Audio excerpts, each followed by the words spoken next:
Siapa yang tidak kenal Jack Ma, sosok di balik raksasa e-commerce Alibaba. Tapi, tahukah kamu, kalau jalan hidupnya penuh dengan kegagalan? Kisahnya ini bukan cuma inspiratif, tapi juga jadi bukti nyata bahwa penolakan bukanlah akhir dari segalanya. Lahir dengan nama Ma Yun di Hangzhou, Tiongkok, Jack Ma tumbuh di masa negara itu masih sangat terisolasi. Kesempatan sangat terbatas, tapi semangatnya tidak pernah padam.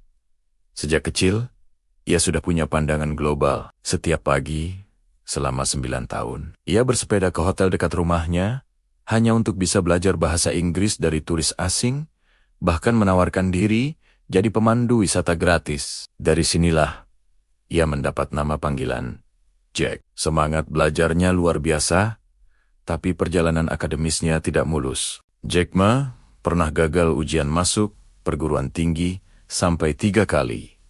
Bayangkan, 3 kali gagal. Banyak orang mungkin sudah menyerah, tapi tidak dengan dia. Akhirnya, pada percobaan ketiga, ia berhasil diterima di Institut Keguruan Hangzhou, yang saat itu dianggap bukan universitas unggulan. Setelah lulus, ia melamar puluhan pekerjaan dan ditolak semuanya. Salah satu cerita yang paling terkenal adalah saat ia melamar ke KFC.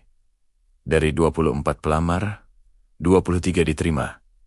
Satu-satunya yang ditolak. Ya, Jack Ma, ia juga mencoba melamar jadi polisi, tapi lagi-lagi ditolak dengan alasan tidak cukup baik.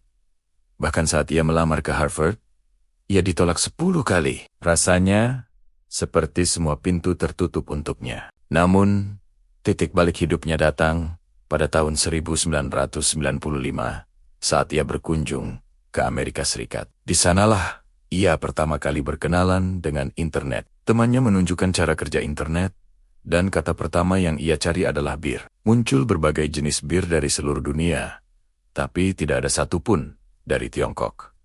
Saat ia mencari Tiongkok, hasilnya nihil. Seketika itu, sebuah ide besar muncul di benaknya. Ia melihat sebuah peluang raksasa. Tiongkok, dengan jutaan usaha kecilnya, tidak memiliki perwakilan di dunia maya. Ia sadar, internet bisa menjadi jembatan bagi para pengusaha Tiongkok untuk menjangkau pasar global. Visinya adalah menciptakan sebuah platform di mana bisnis-bisnis kecil bisa saling terhubung dan berdagang secara online. Pulang ke Tiongkok dengan ide besar, ia memulai perusahaan pertamanya, China Pages, sebuah direktori bisnis online. Proyek ini bisa dibilang sebagai salah satu situs web komersial pertama di Tiongkok.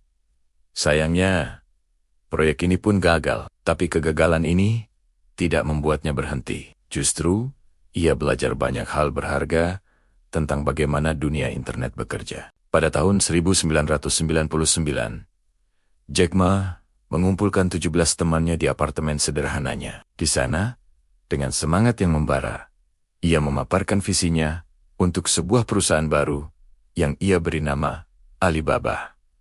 Kenapa Alibaba? Karena nama itu mudah diingat dan dikenal di seluruh dunia. Visi mereka sederhana, namun kuat, memudahkan semua orang untuk berbisnis di mana saja. Masa-masa awal Alibaba sangat sulit. Mereka tidak punya modal besar dan tidak punya teknologi canggih. Kantor pertama mereka adalah apartemen Jack Ma sendiri. Selama 3 tahun pertama, Alibaba tidak menghasilkan keuntungan sama sekali. Banyak yang meragukan model bisnisnya. Investor enggan menanamkan modal. Jack Ma harus berjuang keras untuk meyakinkan orang-orang bahwa internet adalah masa depan. Ia pernah berkata, "Hari ini kejam, besok lebih kejam, tapi lusa akan indah. Kebanyakan orang mati besok malam." Kalimat ini sempurna menggambarkan perjuangan mereka. Di tengah ketidakpastian, Jack Ma dan timnya terus bekerja tanpa lelah, didorong oleh keyakinan bahwa mereka sedang membangun sesuatu yang akan mengubah dunia. Perlahan tapi pasti, kerja keras mereka mulai membuahkan hasil. Alibaba mulai mendapatkan kepercayaan dari para pengguna. Kemudian, momen penting datang ketika mereka berhasil mendapatkan pendanaan dari investor besar seperti Goldman Sachs dan SoftBank. Suntikan dana ini memungkinkan Alibaba untuk berkembang lebih pesat lagi. Salah satu inovasi terbesar mereka adalah peluncuran Taobao pada tahun 2003. Sebuah platform belanja konsumen ke konsumen untuk menyaingi eBay, yang saat itu mendominasi pasar Tiongkok. Langkah berani ini berhasil. Taobao dengan cepat menjadi situs e-commerce terpopuler di Tiongkok. Kemudian, mereka meluncurkan Alipay, sebuah sistem pembayaran online yang merevolusi cara orang bertransaksi di Tiongkok. Puncak kesuksesan Alibaba terjadi pada tahun 2014 saat mereka melakukan penawaran saham perdana atau IPO di Bursa Efek New York. IPO ini memecahkan rekor sebagai yang terbesar dalam sejarah pada saat itu, menjadikan Jack Ma salah satu orang terkaya di dunia. Dari seorang guru bahasa Inggris yang selalu ditolak, ia menjadi ikon bisnis global. Kisah Jack Ma mengajarkan kita beberapa pelajaran penting. Pertama, jangan pernah takut pada kegagalan. Jack Ma melihat kegagalan bukan sebagai akhir, tapi sebagai kesempatan untuk belajar dan tumbuh. Setiap penolakan yang ia terima justru memperkuat tekadnya. Kedua, milikilah visi yang besar. Sejak awal, ia tidak hanya ingin membangun bisnis, tapi ia ingin membangun sebuah ekosistem yang bisa membantu jutaan orang. Visinya yang jauh ke depan menjadi kompas yang menuntun setiap langkahnya.